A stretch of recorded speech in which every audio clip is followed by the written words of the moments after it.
За ингээ би хоёр хүүхэд яав. Хоёулаа бага насны хүүхэд. Их нэртэйгээ ам бүл дөрүүлээ амьдэрдэг. Нэг юм залуу гэр бүл.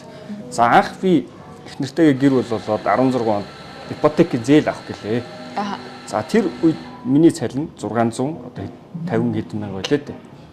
За тэгээ урьдчилгаагийн ингээд ах トゥ амраг садан аав ээж хоёр талаас нийлүүлээд ипотекийн зээлний өглөө. Банкн дээр очлоо. Таны цалин одоо миний үлдсэн 30 хэдэн жил шүү дээ. Би 20 хэдэн настай залуу очиж шүү дээ.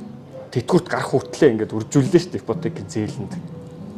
Яагаад ч таны цалин ихнэрсэн цалин хоёулаа төрийн албаагч нийлээд энэ зээлийг таавч чадахгүй шүү дээ.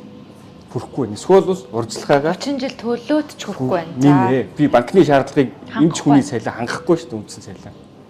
Тэр үл яг нэг юм юу явдаг байсан гэхээр нөгөө илүү цаг хийгээд шүү дээ. Одоо би өөрийнхөө эрүүл мэнд сэтгэл санаа, нойр хоолой, хохирон барин гэр бүлтэй хоёр хүүхэдтэй зарцуулах цагаа золиослон барин олж байгаа тэр мөнгийг олоод би нийгэмд амьдрах гэдэг шүү дээ. Тэр мөнгийг тооцдоггүйсэн тухайн үед банк сүүлийн жилүүдэд тооцдог болсон. Нийт орж ирж байгаа мөнгнөөс нь тооцож авах юм байна гижээж одоо энэ залуучууд эрүүл мэндийн ажилчид сувилагч нар ипотекийн зээлд хүрдэг болсон байхгүй. Тэрийг сүүлд ойлгосон юм бүр. За нэг ийм зовлог гарч ирсэн. За хоёрдугаар за би хүнтэй адилхан эцэг хүн. Миний хоёр хүүхэд хоёлоо улсын сургуульд явдаг. За эхнэр үтээр хоёлоо ажиллаа хийхийн тулд хүүхдүүдээ өдөр юм уу үдээс хойш орохоор нь үлдсэн 5 6 цагт нь өдөр өмжүүлэх тэр улсын сургуулийн өдөр өмжүүлэхэд өгдөг байхгүй. За улсын сургуулийн өдөр өмжүүлэхэд 400 мянга төгрөг дунджаар 250-аас 400 мянга төгрөг. Хоёр хүүхдийн 800. Нэг ингээ хасаад гараа. За идэж уун, хоол унд нөгөө сая 500 мөнгөний цалингаас хасаад гараа. За тэгээ байж итл нэг 5 10 цаасны одоо зардал гарна те хүнд эрүүл мэнд ч бай, юу ч үгүй те машин унаанд ч бай.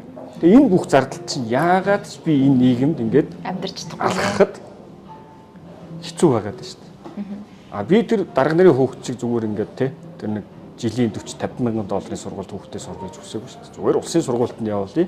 Үлдсэн 6 цагт нь би 50 ажиллаа хиймээр байна. Өдөр өмжүүлэхийнх нь тэр нэг 400 мянган төгрөгийг өгөөд 50 ажиллаа хиймээр байна эхнэр битэр гэдэг. Ийм шаардлаганд одоогийн миний цалин хүрэхгүй байгаа даа. Тэгээ би тэнд хүрэхийн тулд би 6 хоног нойргүй өгдөг чинь би эрүүл мэндэ. Одоо би 1-р эмнэлэгт 16 онд орохдод хав хар үстэй шижигсэн сага залуу орчихсон. Одоо би 37 настай. Цав цагаан.